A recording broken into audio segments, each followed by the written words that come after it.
Welcome to PA Q&A. Today we are going to be talking about the trim notice.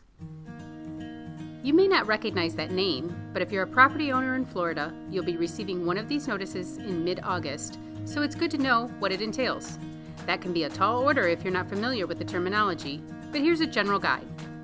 TRIM stands for the Truth in Millage Law, passed in 1980, to keep property owners informed about local tax rates and how they're calculated.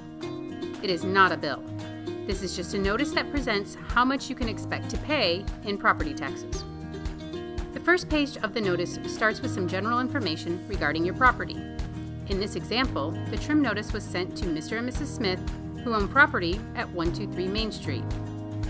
It shows the parcel ID, account number, and information on the property, such as the legal description and tax code. Below this is a big table that might make your head spin until you break it down piece by piece. The leftmost column shows the various taxing authorities that your taxes are funding, such as public schools and water management. Depending on where you live in the county, you may not see all of these taxing authorities. As an example, if you live in Port St. Lucie, you will not see Fort Pierce Municipality section. This is followed by 3 columns showing the tax rate, otherwise known as millage, for each authority along with the correlating tax amount. Column 1 shows values as they were applied last year based on previous year budgets and previous taxable value of your property. This is for your comparison purposes only, as the tax roll for last year has been certified and closed. Column 2 shows what your taxes could be this year if each taxing authority chooses to generate the same amount of property tax revenue which was approved for the prior year. These rates and resulting taxes are based off last year's budgets and your current property assessment. Conversely, column 3 shows the proposed rate and resultant taxes if each taxing authority adopts their proposed rate. These amounts are not set in stone, as the exact budget may change after public hearings. Dates, times, and contact numbers are advertised in the next column. In the public hearings column, each taxing authority provides a scheduled budget hearing date, time, and contact information. If you have any questions, concerns, or wish to discuss the amount or use of taxes, we strongly encourage you to attend the hearings or call your local taxing authority. At the bottom of this table are totals listed for each column to give you a better idea of what you can expect to see.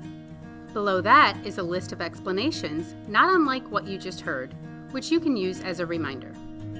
The last item on this page is another table. This one is covering non-ad valorem assessments, meaning assessments not based on value. Rather, these assessments are fee-based. These services can include, but are not limited to, stormwater, streetlights, and solid waste collection. On page 2, we start with some of the same property information as the first page. The market value of your property for both the prior and current years is listed as well. Keep in mind that this is the value of the property as of January 1st for taxing purposes.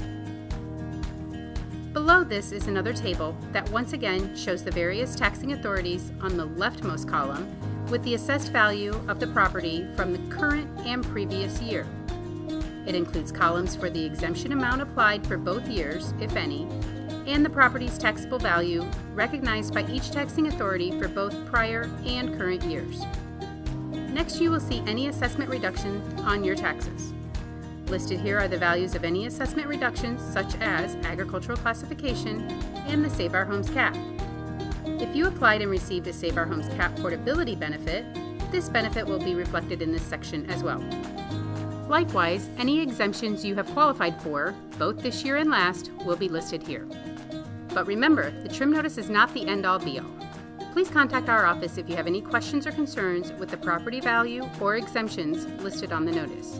And if we are unable to resolve the issue, you may file a petition with the Value Adjustment Board by the filing deadline shown. If you have any questions or concerns with the proposed taxes presented on page 1, please contact the appropriate taxing authority via the contact information in the public hearing section. Additionally, if you're unsure about any of the terms mentioned, a brief glossary is provided on the bottom of page 2. Thank you for taking the time to get familiar with your annual trim notice. We have a wealth of knowledge on our website, www.paslc.org, should you have any additional questions. We also welcome you to contact us at 772-462-1000 or visit us at one of our conveniently located offices. If you would like to see more videos or have topics you would like to learn about, please let us know. It is our pleasure to serve you, and we look forward to doing so.